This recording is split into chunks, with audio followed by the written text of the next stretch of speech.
Welcome to Quiz channel. In this video, we're learning the basics of Retrieval-Augmented Generation or RAG using Python and LangChain. We'll go step by step through the environment setup, indexing and the naive RAG flow, and there will be quizzes along the way to check how well you're following. RAG stands for Retrieval-Augmented Generation. The main idea is simple.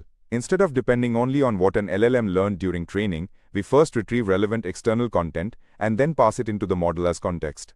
That makes the answer more grounded, especially when the information is recent, domain-specific, or private. So in a way, RAG gives the model access to a searchable memory outside its built-in knowledge.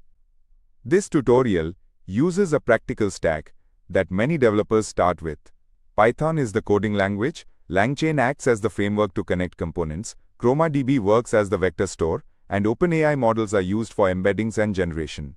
LangChain is especially useful because it gives a clean interface for chaining retrieval and prompting steps together. That makes the whole RAG pipeline easier to build and understand. A naive RAG flow has two big parts, an index and an LLM. The index stores documents in retrievable chunks, and when a user asks a question, the system finds the most relevant pieces. Those pieces are inserted into the prompt along with the user query. Then the LLM uses that provided context to generate the response. Before building anything, the environment needs to be prepared properly. The article recommends creating a virtual environment, installing the required packages, and storing sensitive values like the OpenAI API key inside a .env file. That key should never be pushed to a public repository, so the .env file must also be listed in .gettingknow. Once these files are ready and your variables are loaded in Python, the setup is complete and ready for the next stage, so that covers the basics of the initial project setup. Now that we've covered RA basics and setup, let's test what we've learned so far. Here's quiz number 1.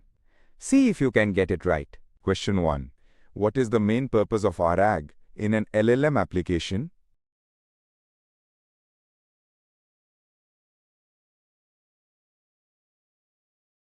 The correct answer is add retrieved external context to answers. RAG improves responses by supplying relevant outside information to the model. This helps the LLM answer using context beyond its original training data. Question 2.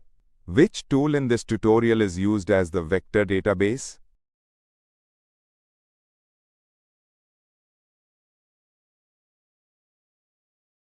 The correct answer is ChromaDB. ChromaDB is used to store embeddings and support semantic retrieval. It acts as the index for document chunks. Question 3. Why is the .env file important in this workflow?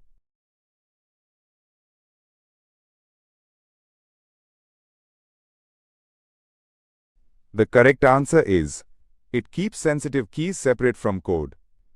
The .env file is used for secrets like API keys.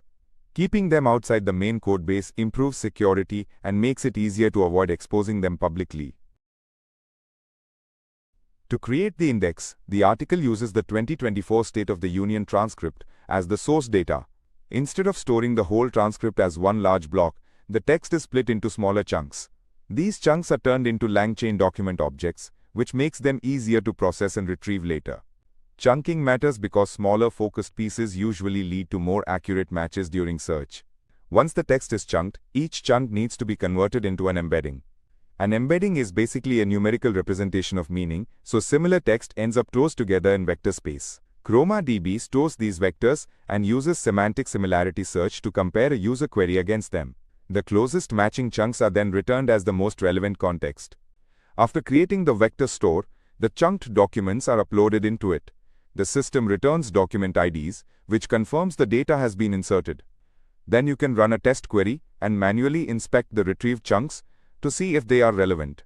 If the results match the expected topic, like references to the invasion of Ukraine, then the retrieval layer is working properly, and that completes the indexing stage. Now that we've covered indexing and retrieval, let's test what we've learned so far. Here's quiz number 2. See if you can get it right. Question 1. Why does the tutorial split the transcript into smaller chunks?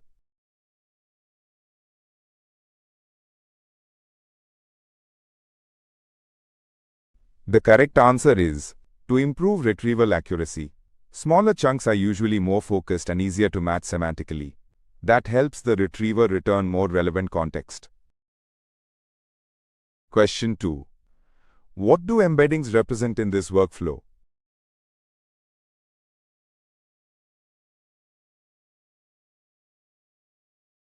The correct answer is numerical vectors capturing text meaning.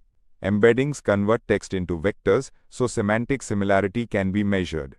This is what allows the system to retrieve contextually related chunks. Question 3. How do you know the index is working before building the full chain?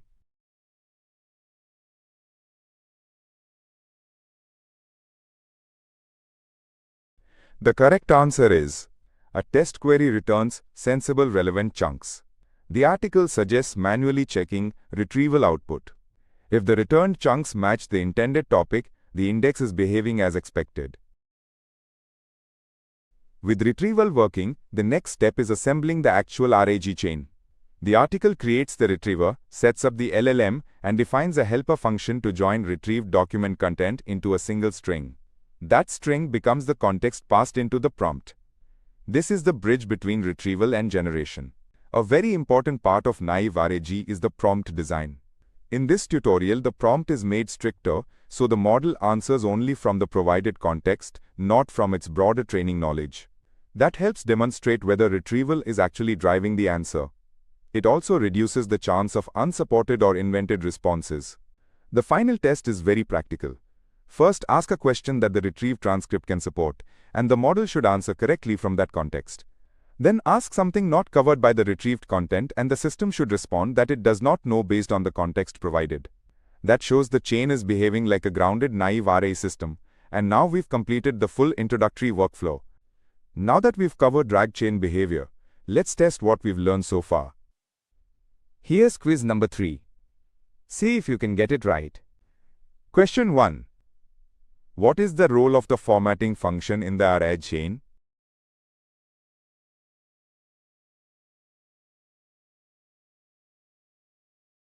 The correct answer is, it combines retrieved documents into prompt context.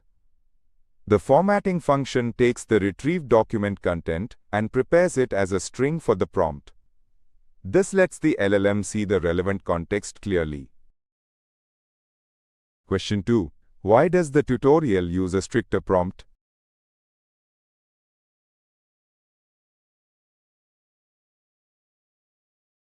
The correct answer is, to ensure answers rely on provided context, a restrictive prompt helps demonstrate grounded answering.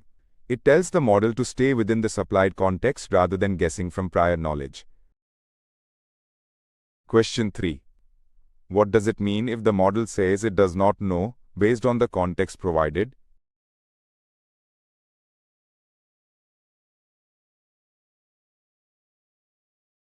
The correct answer is, the retriever returned no supporting context. If the prompt tells the model to answer only from context, then missing support should lead to an honest fallback response. That is actually a good sign of grounded behavior. So today, you learned the full beginner-friendly flow of a naive RE system, from setup to retrieval to grounded generation. Hopefully, you also checked your understanding with the quizzes and saw where each component fits. If you enjoyed this, like the video, subscribe to Expla Quiz channel, and keep learning with us.